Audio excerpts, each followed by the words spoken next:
Valentine's Day. For most, it is a day of fleeting gestures, but in the Limpopo province of South Africa, it became the date of a permanent $2,900 transaction. Merelize Van Der Merwe didn't just want a trophy. She wanted to hold the very engine of a titan in her hands. To understand the controversy, you have to understand the anatomy. A giraffe's heart is unlike anything else in the animal kingdom. It is a biological marvel, an 11-kilogram muscle, nearly 2 feet long, designed to do the impossible. Because a giraffe's head sits 15 to 20 feet above the ground, its heart must pump blood against a massive vertical gradient of gravity. To reach the brain, the blood pressure at the base of a giraffe's neck is double that of a human. The organ Merelize held up for the camera wasn't just a prop, it was a high-pressure pump that had sustained a 17-year life. A life that ended in a romantic surprise. Merelize and her supporters call this sustainable utilization. The argument is that this 17-year-old bull was, in her words, born past his prime, a darkening, aggressive male who was no longer useful to the species. But modern zoology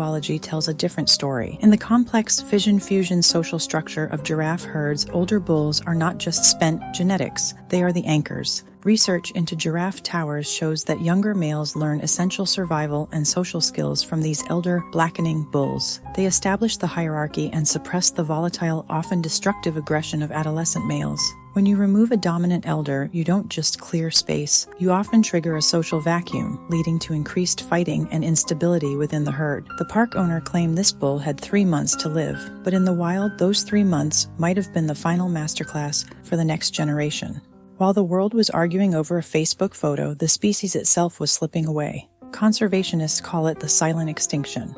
Because giraffes are so iconic, so visible in zoos and on safari, most people don't realize that their numbers have plummeted by nearly 40% in just 30 years.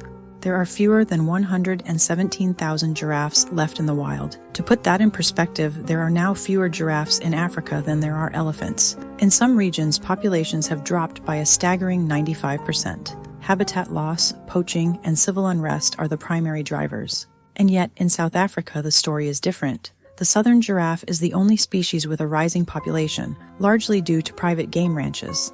This is the uncomfortable paradox. Merelize argues that her $2,900 is what keeps the fences up and the poachers out, that without the hunters' money, these animals have no value to the landowners. But it forces us to ask, is conservation truly successful if it requires the commodification of a heart? This brings us back to the image. Tess Talley, another infamous hunter, once said she was proud to hunt and proud of the pillows she made from her kill. Merelize expressed the same childlike joy. But why the photo?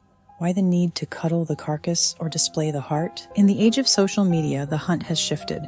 It is no longer a private tradition between hunter and land. It has become a provocation, a performance of dominance designed to trigger what Merelize calls the mafia. She says she is unfazed by the thousands of death threats. She says she is over the moon. But as we look at the darkening skin of a 17-year-old titan now reduced to a Valentine's gift, we have to wonder, if we have to kill an animal to save it, have we already lost the battle?